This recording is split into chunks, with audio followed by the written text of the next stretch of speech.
with wind, water and sunlight with Mark Jacobson from Stanford University, and our webinar is kindly sponsored by Van City. So I'm Guy Dauncey, founder and current communications director of the BCSEA, and as well as Mark, we have my trusty sidekick Bruce McKenzie at the webinar control console. Our mission in the BCSEA is to empower British Columbians to build a clean, renewable energy future. And we work to achieve this by bringing positive, constructive solutions to the table that will address the global climate crisis and help us realize our vision of a British Columbia that has made a successful transition to a clean energy future and can flourish without any need for fossil fuels.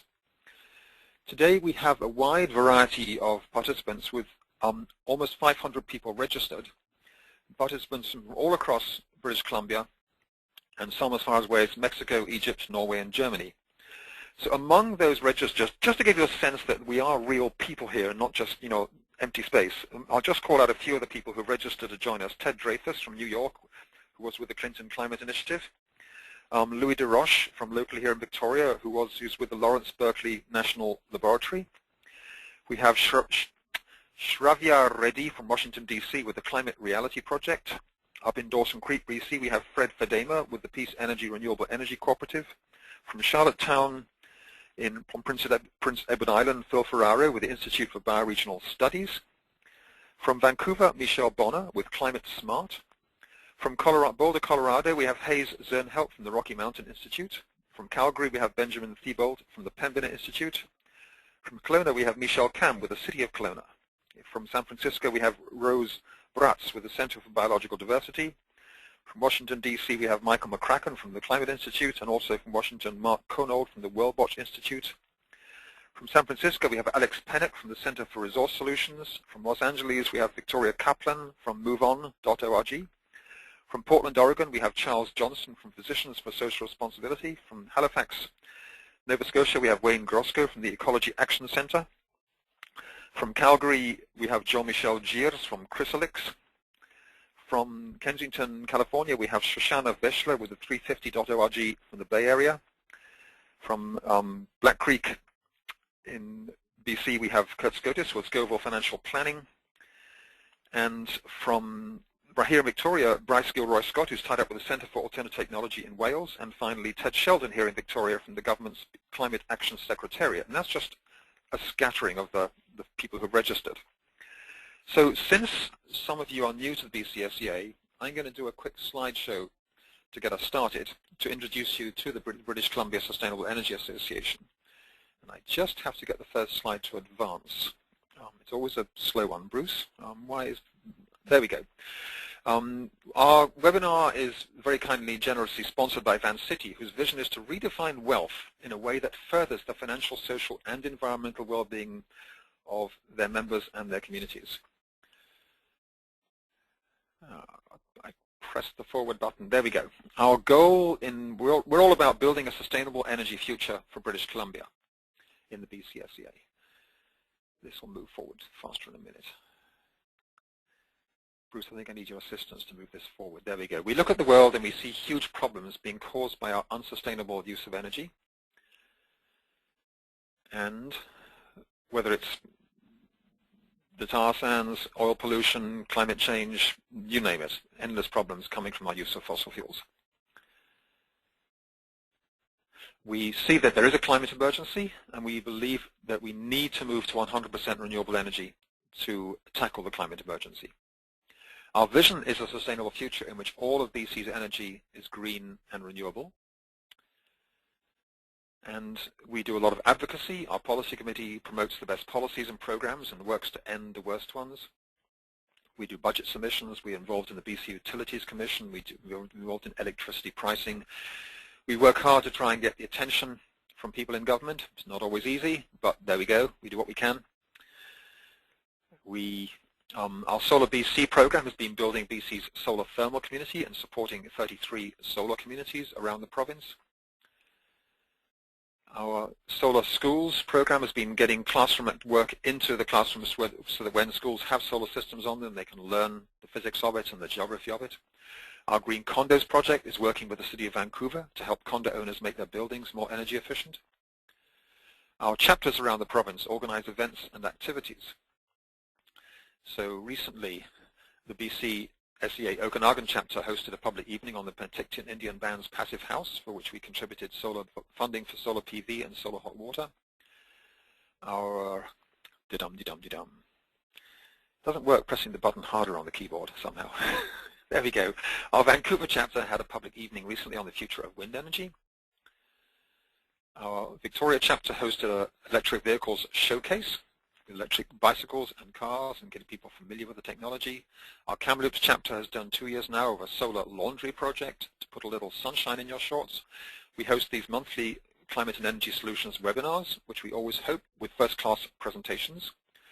Our Climate Change Showdown has reached 54,000 grades 5 and 6 students across the province, teaching them about climate change and then challenging them in a contest to reduce their impact. So how do we change the world? By working for a host of practical changes.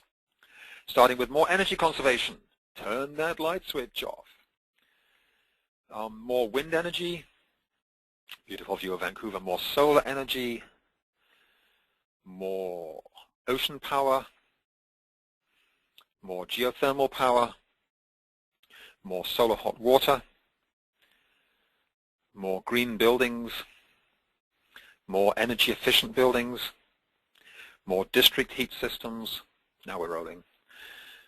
More public transit, more cycling and electric bicycles, more cargo bikes, more electric vehicles,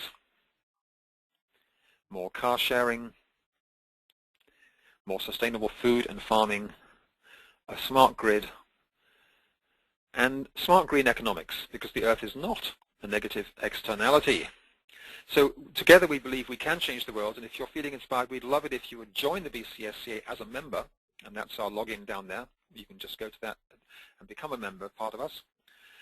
And now I believe we're ready to, I think that's the final piece in this one. So during the presentation, if you want to ask a question, you can write it in the box on the right-hand side of the screen. And Bruce will sort through your questions and we'll get to as many as we can. When the webinar is over, we will post it to our website at bcsca.org. So now it's time to introduce Mark. Mark Jacobson is Director of the Atmosphere and Energy Program and Professor of Civil and Environmental Engineering at Stanford University in California. He's also Senior Fellow at the Woods Institute of the Environment and Senior Fellow at the Precourt Institute for Energy. He has a BS in Civil Engineering with distinction, an AB in Economics with distinction, an MS in Environmental Engineering from Stanford, an MS in Atmospheric Sciences, and a PhD in Atmospheric Sciences from UCLA. As if that's not enough to make you weary already. He has been on the faculty at Stanford since 1994, where his work relates to the development and application of numerical models to understand better the effects of energy systems and vehicles on climate and air pollution and the analysis of renewable energy resources. He has published 2 textbooks and has over 130 peer-reviewed scientific journal articles. In 2009, he co-authored a cover article in Scientific American with Mark DeLucci of University of California, Davis on how to power the world with renewable energy. He's also served on the Energy Efficiency and Renewables Advisory Committee of the U.S. Secretary of Energy. So Mark, I'm very happy to welcome you to our webinar, and the floor is yours, as we say. Okay. Thank you, Guy.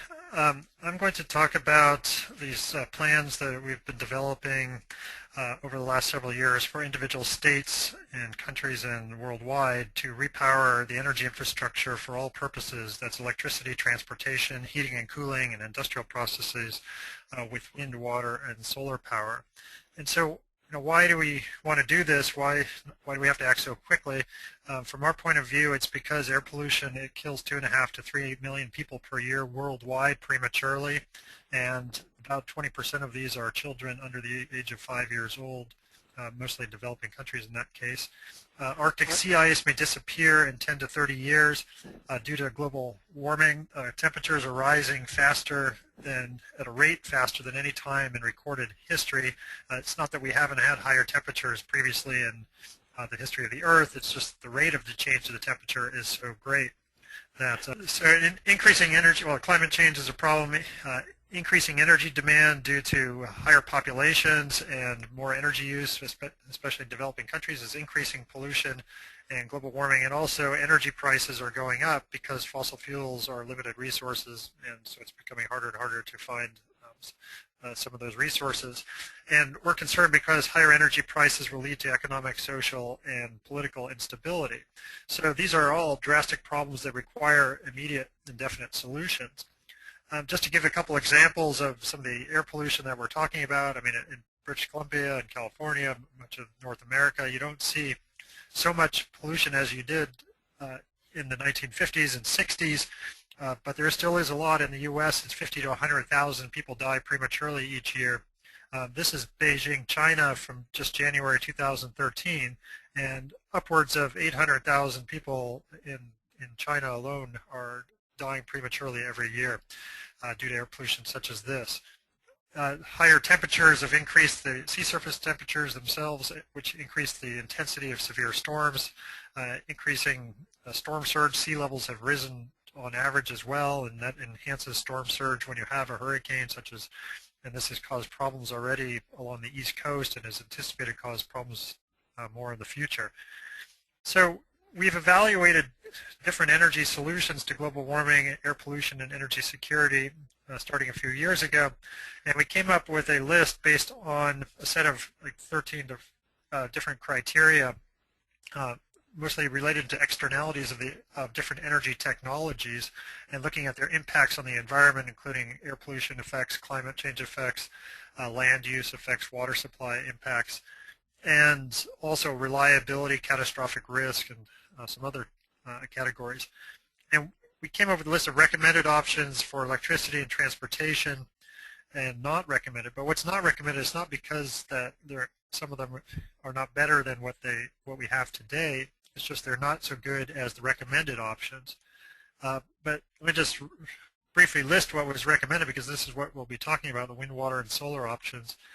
Wind, concentrated solar power, geothermal, tidal, photovoltaics, wave power, and existing, for the most part, existing hydroelectricity. And then using these electric power options for vehicles, such as in battery electric vehicles and hydrogen fuel cell vehicles, where the hydrogen is produced from electricity. And we can also extend these to heating and cooling and industrial processes, and I'll discuss that later on.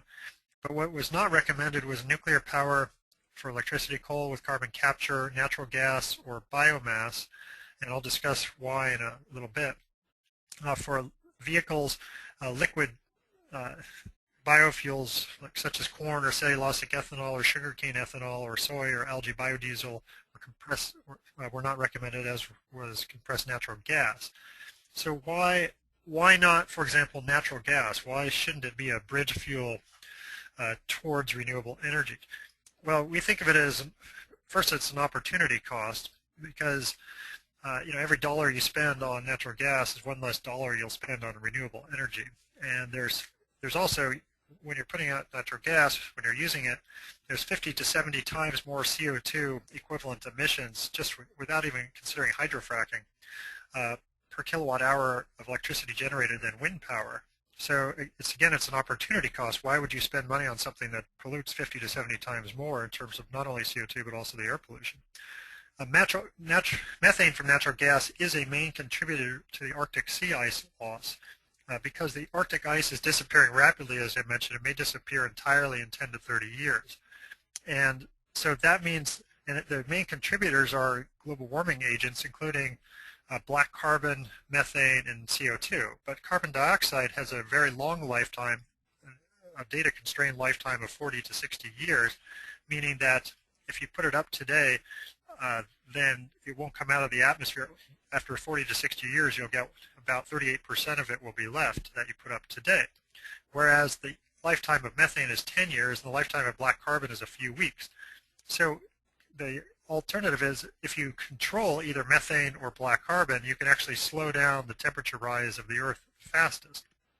And instead, natural gas, it actually increases methane a lot more than other fuels, so it's actually contributing to greater Arctic sea ice loss.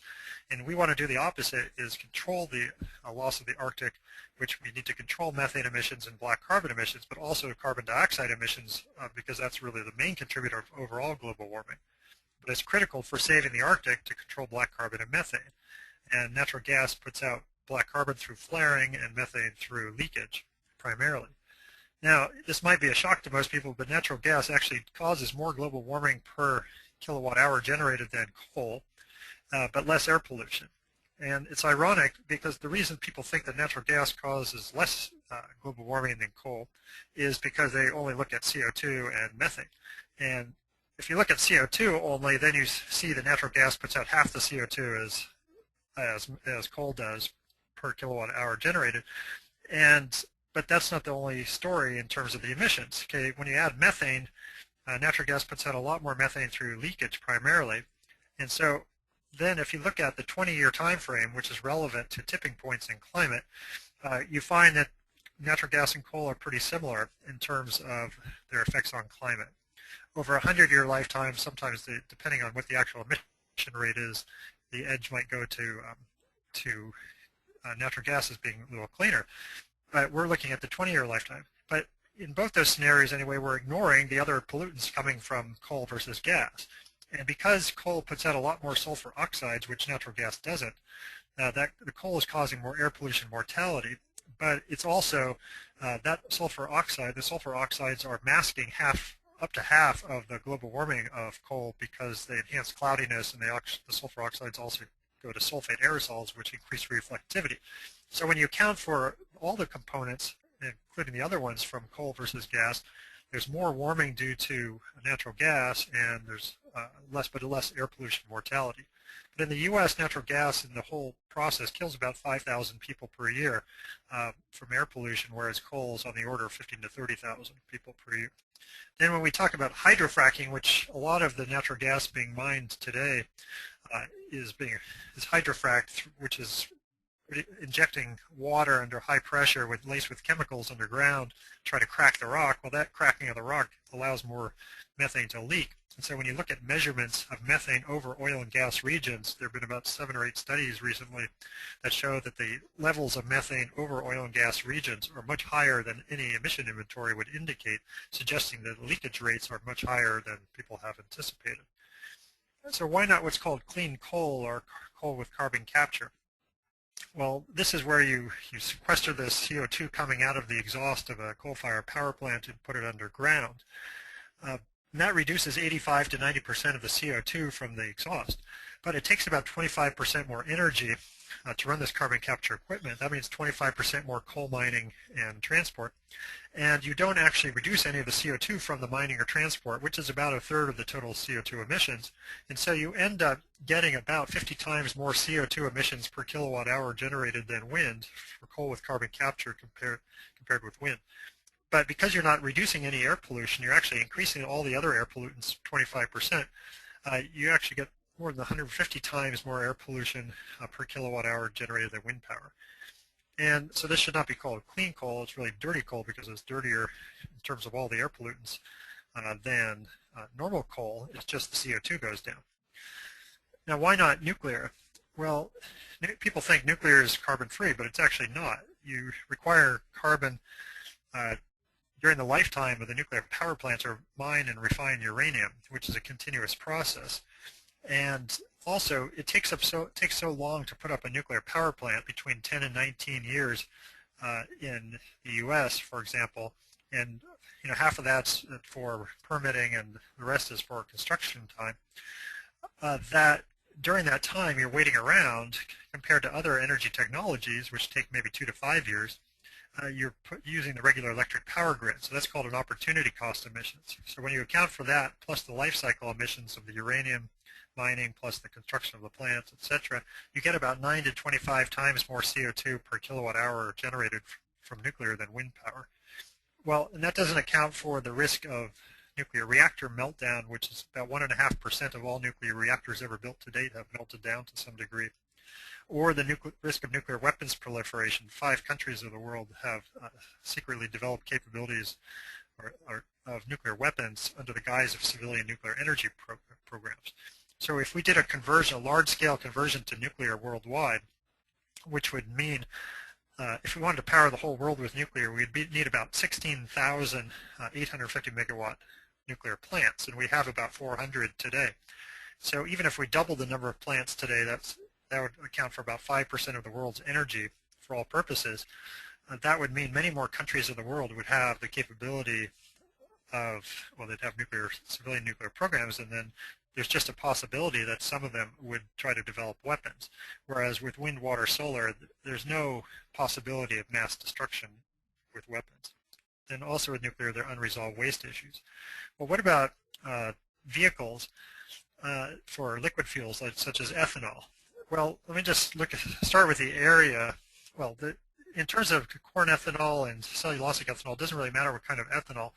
It produces pollution just like gasoline. So we did a study finding that you have about similar or slightly higher air pollution mortality rates when you use ethanol because it has high acetaldehyde and formaldehyde emissions compared with higher aromatic emissions for gasoline vehicles. And so the acetaldehyde and formaldehyde are potent ozone producers in smog, and so the ethanol vehicles resulted in about 4% more mortalities if you used vehicles across the entire U.S. made of ethanol, 85% ethanol, 15% gasoline, than if you use pure gasoline vehicles. So that there's no benefit from the air pollution point of view from these liquid biofuels. We find this for other vehicles as well. What about land use? This is the approximate area needed if you wanted to power the whole U.S. vehicle fleet with cellulosic ethanol. It ranges, well, this area is representing almost 20% of the U.S., including Alaska, but there's a big range of 5 to 35%. But the 5% is the ethanol industry estimate, and the 35% is based on some scientific studies. So this is just an average of those two. For corn ethanol, there's a little less uncertainty, but it's still between 10 and 18%. And if we compare that with nuclear power, this is to power the whole U.S. vehicle fleet. Nuclear power would take about the size of Rhode Island, so it's not a huge land area. That's not one of its main issues. If you did it with wind power, providing energy for battery electric vehicles, we'd want to distinguish between the footprint and the spacing. The footprint on the ground for powering the whole U.S. vehicle fleet with wind is about 1 to 3 square kilometers, because that footprint is mostly a pole in the ground, and then there's a cement casing around it. And that represents about 73,000 to 144,000 5-megawatt wind turbines. Now the spacing area is the black of the area, and that's about 0.5% of the U.S. Now you can use that spacing area for many purposes, such as agriculture, rangeland, farmland, pastureland, or it could be open space, or it could be over the ocean, so it's not even using land. But the spacing area is 1/30th the land area needed for corn ethanol. So again, the question is, why would you spend money on corn ethanol that takes up 30 times more land to power the vehicle fleet when you can have battery electric vehicles powered by wind, taking up 1/30th the land for spacing and less than 1/millionth of the land for footprint compared to corn ethanol. And then solar, to do this, the solar requires about 1/3 the spacing as the wind, but more footprint. And geothermal is even less spacing than both, but still more footprint than the wind. So geothermal, solar, and wind do not take up a lot of area, but any type of biofuel takes up a huge area. So this applies also just to biomass for electricity. If you have land and you're growing a crop to use it for biomass, for a biomass electric power plant, well, why don't you just put solar panels on that land? Because you need 1/80th the land, basically, to generate the same electricity. Or conversely, you can use the same land to generate 80 times more electricity with solar panels on the land than biomass. So the technologies that we're going to look at for the rest of this talk are wind power, wind-driven wave power, some hydroelectric. Again, we're not proposing to increase hydroelectric. It's basically using existing hydroelectric most efficiently. And also tidal power, which are basically wind turbines under the ground, geothermal power, concentrated solar power, where you focus light off of mirrors onto a central tower receiver, and then heat a liquid such as a molten nitrate salt that can be stored and used during the night to generate electricity, or pretty much any time during day or night to generate electricity by passing it by water and evaporating the water. And then we'll also use solar PVs in power plant or on rooftops. For transportation, we're talking about electric vehicles, which are the top row here, or electric buses, or electric trucks on the bottom row, or hydrogen fuel cell electric hybrid buses. So these are all, we're looking at existing technologies to power the entire world's energy infrastructure. For ships, it could be hydrogen fuel cell ships or combined, or like electric ships, such as this electric ferry. Hydrogen fuel cell tractors or electric tractors. And then for aircraft, which are going to be the most difficult, it could be cryogenic hydrogen aircraft. And the space shuttle ran on cryogenic hydrogen, so this is an existing technology, and the Russians built a cryogenic aircraft in the 1980s. But it would take up more volume, but it would weigh less to have a cryogenic hydrogen aircraft. And so the overall drag on it is about the same, the overall efficiency. Okay, so let me talk about now, can we power the entire world for all purposes with wind, water, and solar? And so we did a study for the world, for the US, and one for California and New York so far. And for the world, the end-use power demand in 2010 was 12.5 terawatts. That's the end-use people actually use for for electricity, transportation, heating, and cooling, and industry. And if we go to 2030, that jumps up to 17 terawatts. But if we convert to wind, water, and solar, with just modest energy efficiency improvements, it turns out that we drop down the power demand by 32% to 11.5 terawatts. And the reason is that electricity is so much more efficient than internal combustion. So, for example, an electric car, the plug-to-wheel efficiency is about 80 to 86%. In other words, 80 to 86% of the electricity going into the car goes to move the car. The rest is waste heat. For a gasoline car, only about 17 to 20% of the gasoline going in the car goes to move the car. So there's an efficiency improvement of 4 to 5 times in transportation. And this means that the cost of gasoline is 1/4 to 1/5. The cost of electricity to drive a battery electric vehicle is 1/4 to 1/5 that of gasoline. So it's 80 cents a gallon in the U.S. equivalent for an electric vehicle versus $4 for the actual gasoline.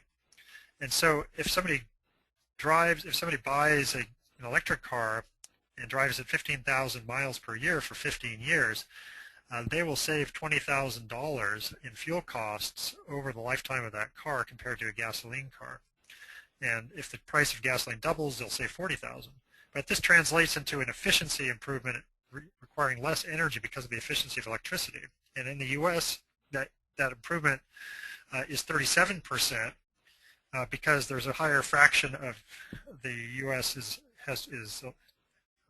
transportation right now. In California, there's even a greater fraction of transportation than the U.S., and so you get a 44% reduction in power demand by converting to wind, water, solar. And in New York State, it's about 37%. So without really changing our habits, we can actually get this reduction in power demand, a significant reduction just by electrifying everything. And we simultaneously reduce all the air pollution and global warming emissions. But we can actually increase this efficiency more by putting a lot more energy efficiency measures in place than we've assumed here. This assumes really modest energy efficiency measures, like 5% of the total reduction is energy efficiency, but we could go up to 20 to 25%. Well, but let's look at trying to power the whole world for a second. With we need 11.5 terawatts of end-use power if we convert to wind, water, solar by 2030. And I'm not saying we're going to convert by 2030 at this point. I mean, now it's technically and economically feasible to do that. However, it's probably socially and politically won't happen. So we're going to more likely convert, hopefully, by 2050, and with maybe 80 to 85% conversion by 2030. But suppose we did convert by 2030, what's one possible scenario in terms of the different technologies that can be used? So it'll turn out to be mostly wind and solar because those are the resources that are most abundant in the world and most at a low enough cost.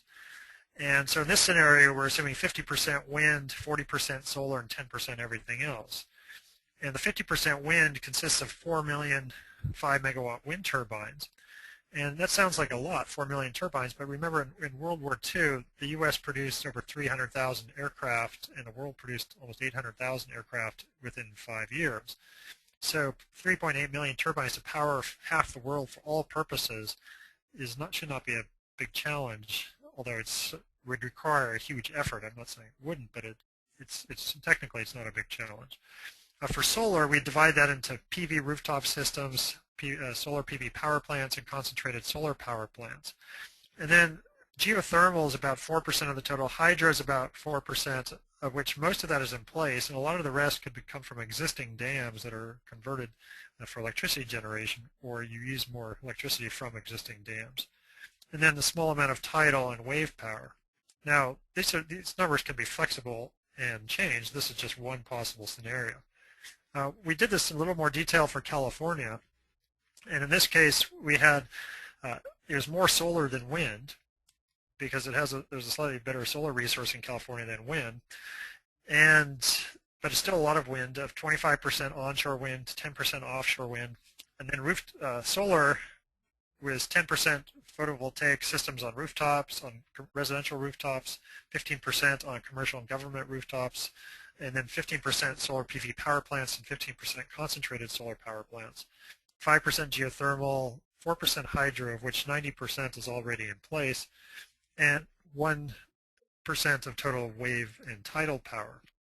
So you might ask, well, how much area does this all take? So this is to repower the state of California for all purposes. These are the approximate areas.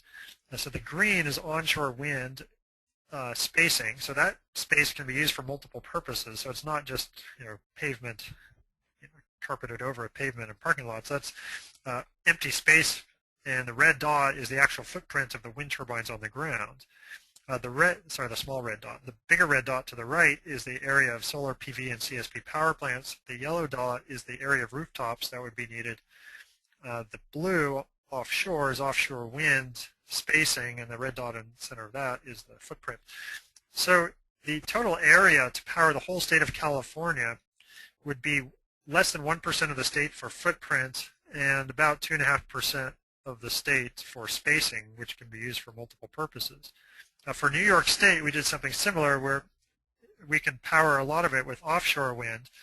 Onshore wind is blue with the red dot in the center. The big red circle is solar PV plus a little bit of CSP.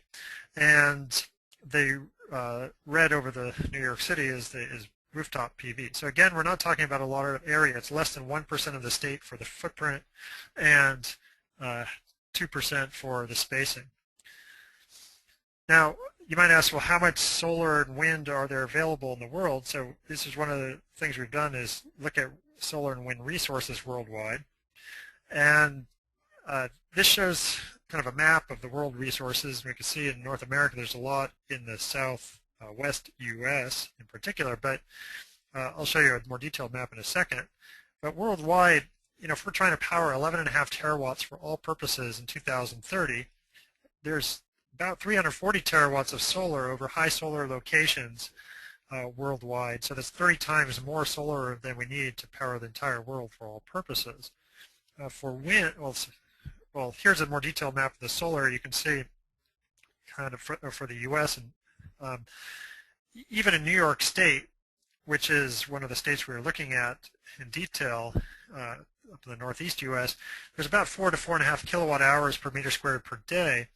And that's compared to about 6 kilowatts per meter squared per day in the southwest. So we're talking about it's about 3/4 of maximum resources, but or 2/3 to 3/4, and so it's still a pretty good resource, and it's a little more expensive in the northeast than in the southwest, but but you can still use quite a bit of it. For wind, we've done mapping of the world's wind resources and high resolution, also offshore, the west coast and the east coast. And we find there's about 70 to 80 terawatts of wind in high wind locations over lands outside Antarctica, which is about 6 to 7 times more wind than you need to power the whole world for all purposes in 2030. And the Great Plains is certainly incredible wind resources, as is the west coast of the U.S., offshore the west coast, and also offshore the east coast, and there are a lot of locations you can find wind. In detail, and this can be seen in this New York map, where anything with a capacity factor of 30% or higher is pretty good wind resource. For offshore, for it to be cost competitive, it would be nice to have 35–40% or higher.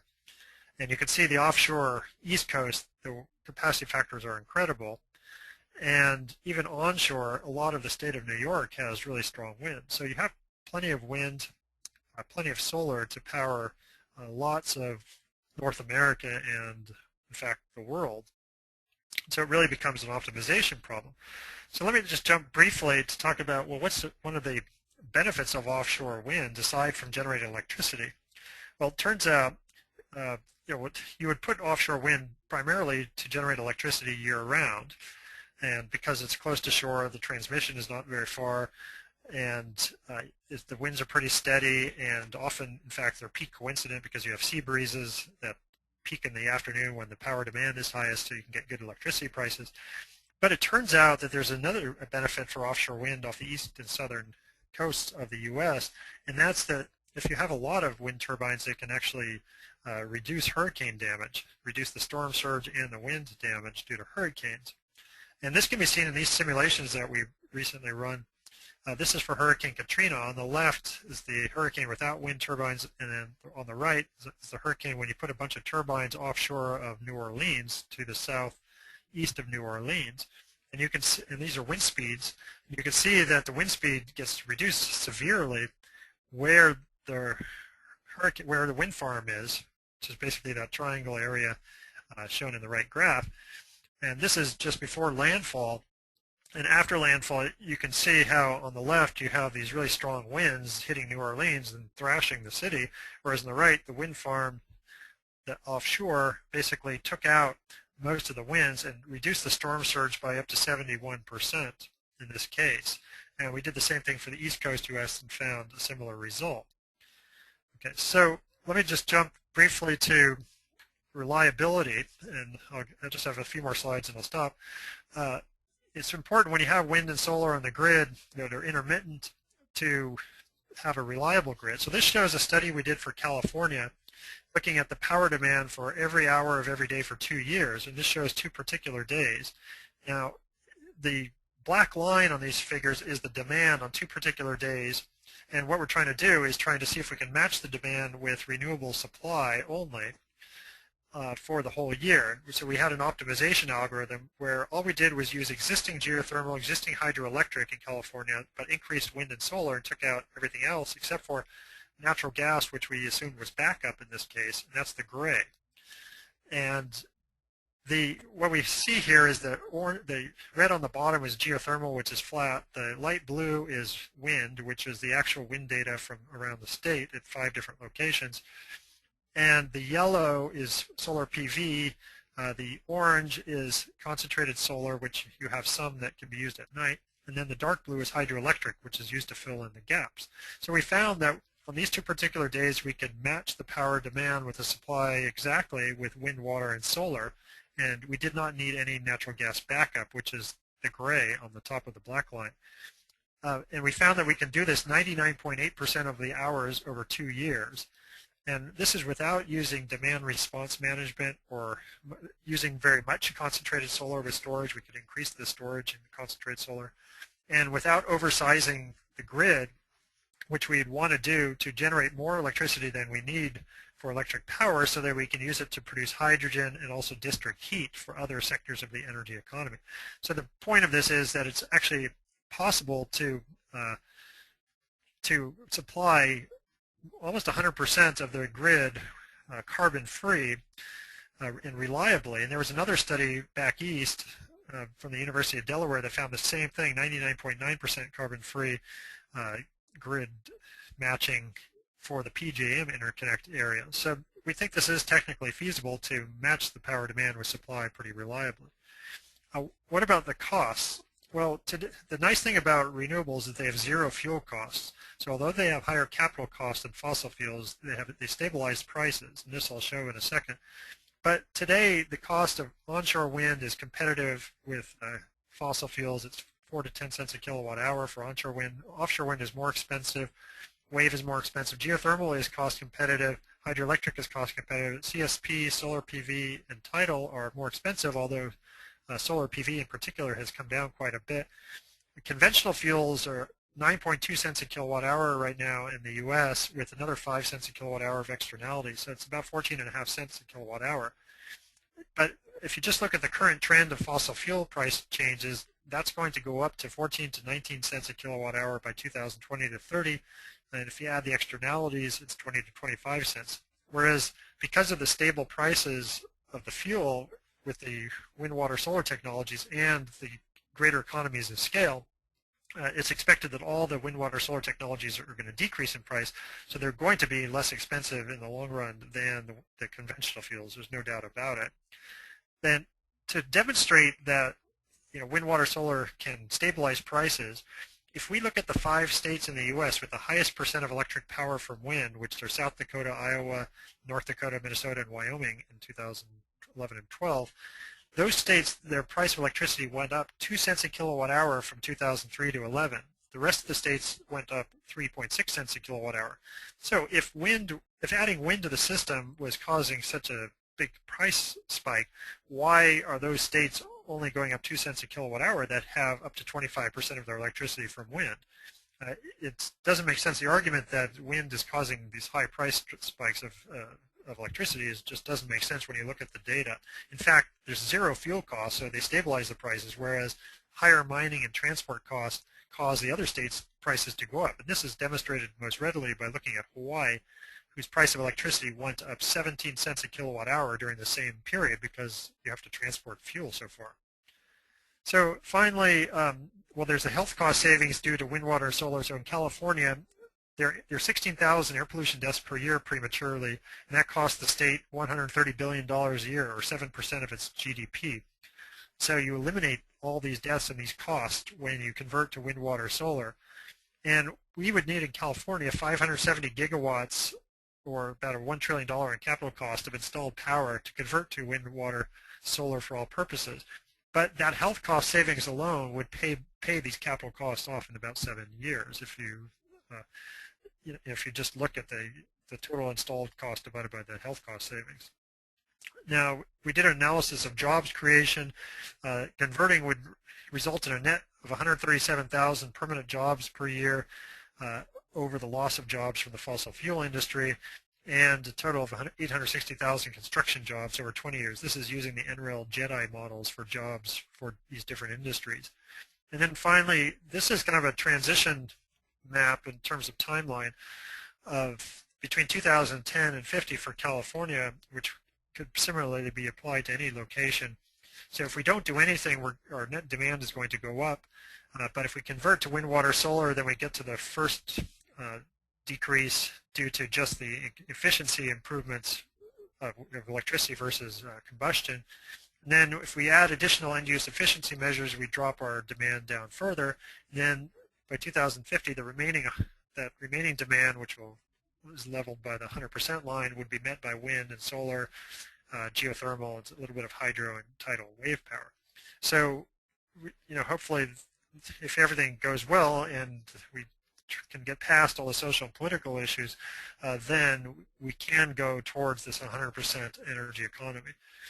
So finally, to summarize, converting to wind, water, solar, and electricity and hydrogen, it would reduce California power demand 44%, eliminate 16,000 air pollution deaths per year in the state, or 7% of the GDP.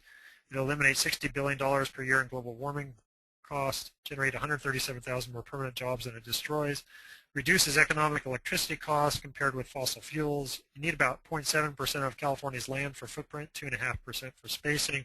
There are many methods of addressing the variability. We found that materials are not limits, although some recycling may be needed. There are barriers, including upfront costs, transmission needs, lobbying, and politics. And here's a website where you can find the papers that are on the subject, and there's also some other websites or Twitter links that if you're interested in checking out. So anyway, open it up to questions, and I know I've gone over a little. That's great, Mark. And lots of stuff to think about. Bruce, do we have questions lined up? Because if not, I've got one ready to jump out of my mouth.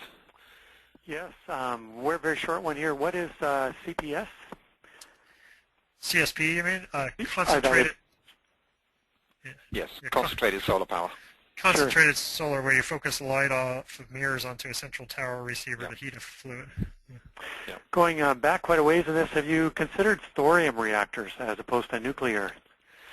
Yes, we did, and there's a discussion of, in the New York paper at this top website, there's a discussion of thorium, and actually, no, sorry, it's in one of the other earlier papers, but it's still on that website. It's similar, it has similar properties as nuclear, as typical uranium, in the sense that there's still a long lead time between planning and operation of the power plants.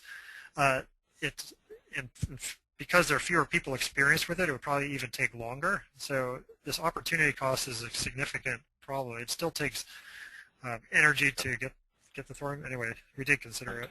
Yep. Bruce? Sure. The grid, do you feel, do your models require any storage from electric vehicles?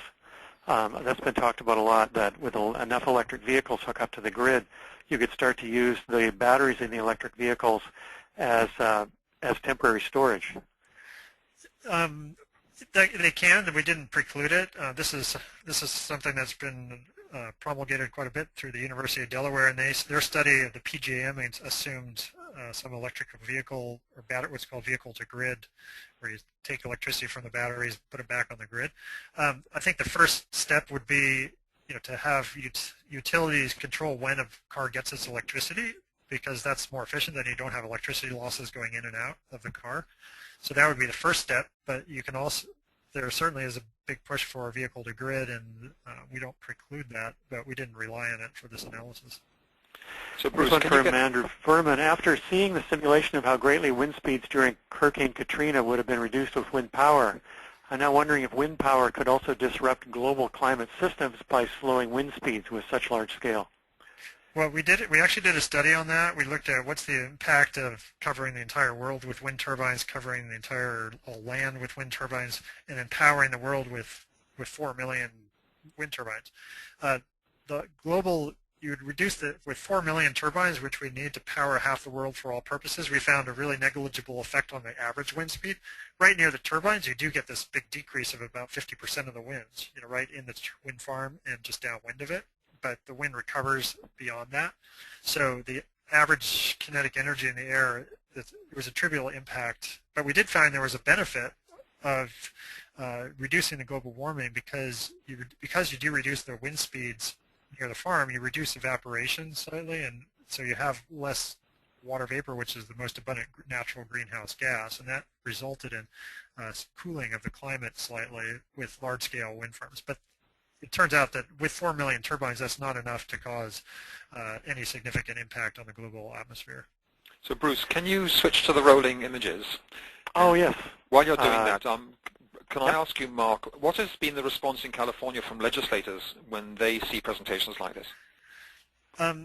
Well, some of the I've given this presentation or something similar a couple times. There's been pretty good response, but we haven't really publicized the California study yet because it's not quite still going through the publication process, and so we're waiting for that to actually bring it forth to the policymakers. Right, and how about New York State?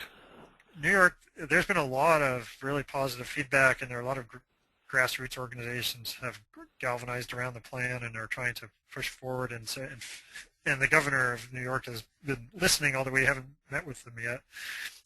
But the state of New York has been pushing a lot of the policy measures that these plans imply. So they're actually moving forward on their own, but we hope to even engage them even more in the future. Yeah. So Bruce, other questions? Thanks for that, Mark. Sure. Another one, do you consider the protection of environmentally sensitive areas when talking about wind, water, wind, solar, land deployment in your models? Yes. Yeah, we consider protection, but well, we're always looking at the trade-off. So we have to, because nobody ever wants to add anything to the environment. I mean, you add anything, it's going to have some impact. And so the real question is, what are you trading off? So like in the case of wind, people say, well, if you add wind, you're going to kill more birds. And you do kill birds with wind, but it turns out that you kill 1/10 the number of birds as coal or natural gas do, or about the same number of birds as a nuclear power plant. So you are, in fact, when you're using wind to replace natural gas or coal, you're actually reducing bird kills. And so this is compared to what you would have, not compared to nothing happening at all. Right. And so these things have to be considered, but also land, as I said, wind, for example, has the least footprint on the ground of any energy technology. So when you put it in, I mean, there's space in between, but you actually preserve the ground, and so you can actually use that ground for multiple purposes, including sequestering carbon by allowing plants to grow and allowing wildlife to rummage around it. Whereas if you have something that you pave a parking lot, or have a nuclear plant or something where you're covering the whole ground with cement, then that's when you're preventing carbon sequestration and animals from being able to move around. Yeah, thanks. Bruce, other questions? Yes, there's three. I'm going to sort of roll three together here. What political changes are needed to get this kind of change made? What jurisdictions do you see that are progressing fastest in that transition? And the third side of that is, how do you get the people who have enormous investments in the current energy infrastructure to move away to something renewable?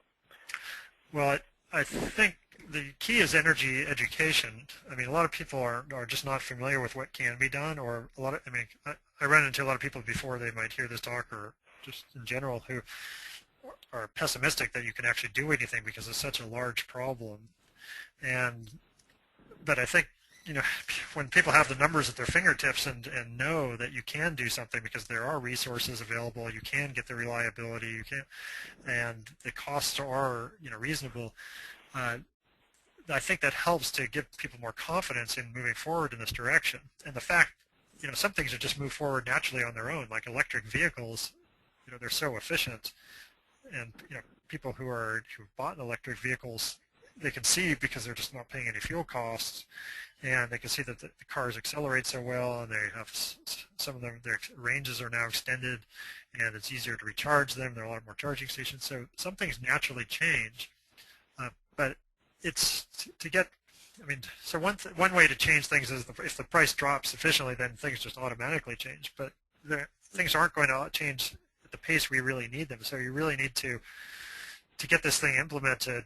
It's really educating policymakers and the public, and getting the policymakers to buy into something like this and figure out for each location what's the best way to move forward. Yes. And that's kind of what this solutions project that I listed here is about. It's trying to understand the problem, but also speak with the public and educate the public and policymakers about what's possible. Right, Bruce. General comment: gratitude for your time and education based on the research that needs to become public knowledge. You confirm what so many have always known: renewable is doable, and finally the numbers prove it. Where are you taking your research next, and how can we help manifest this change? What actions can we take for society and local governments in the countries? Who's the commenter? Who's that person? That's Christy Sachs. Is the question for that one. That's great. A little bit of paraphrase there. Yes. Okay, thanks. Well, the next step is we're developing state and country plans. So in fact, we are working with a group to study the Ontario in Canada. So that's one of the provinces that we're trying to go to 100% renewable, and also even Alberta. We've had some discussions about that, and so other U.S. states, countries, and around the world. And so we're trying to ramp up the production of these plans. Each plan takes a while, and then trying to implement them.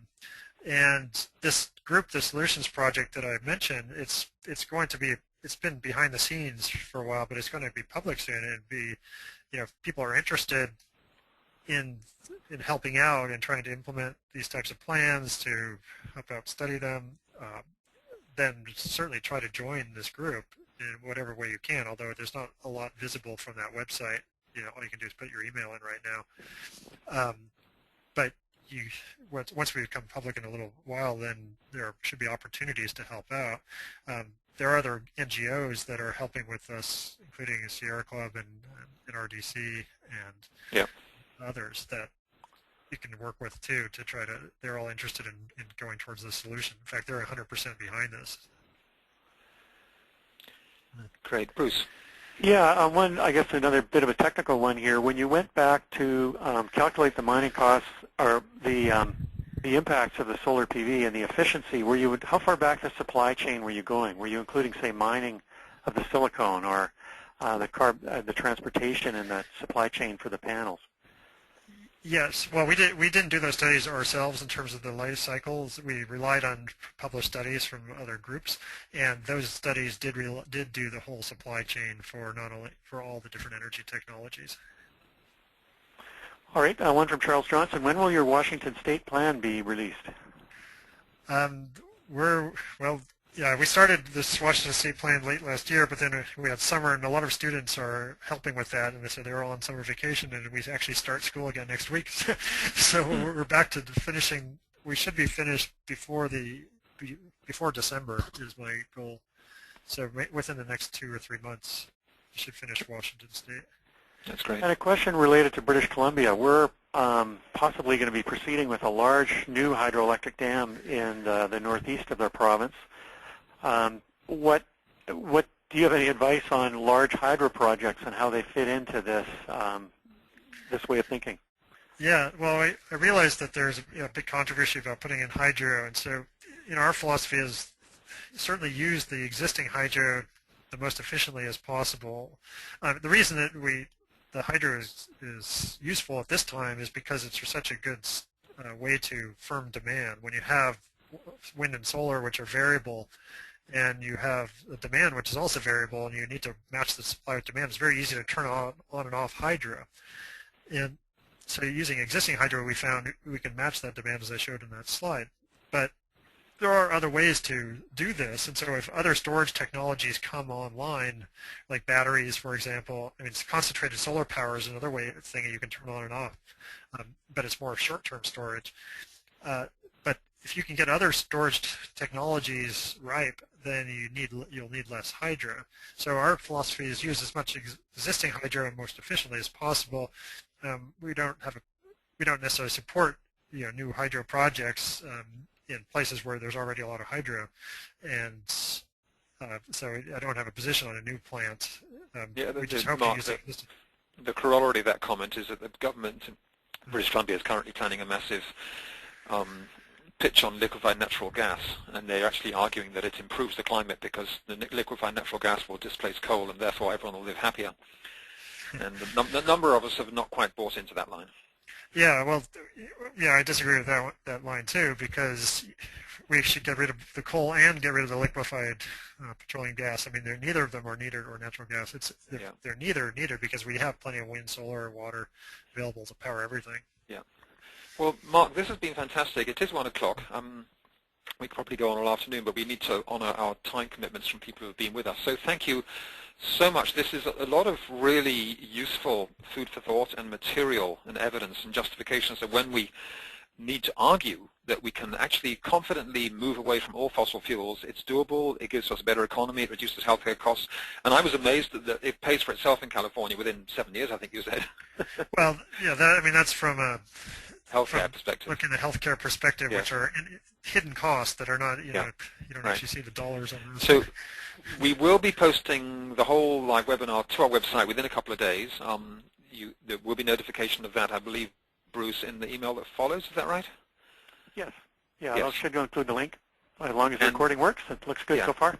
And if you'd like to help support the BCSEA in producing this kind of work among the other projects we do, please, we do encourage you to become a member at bcsea.org/join.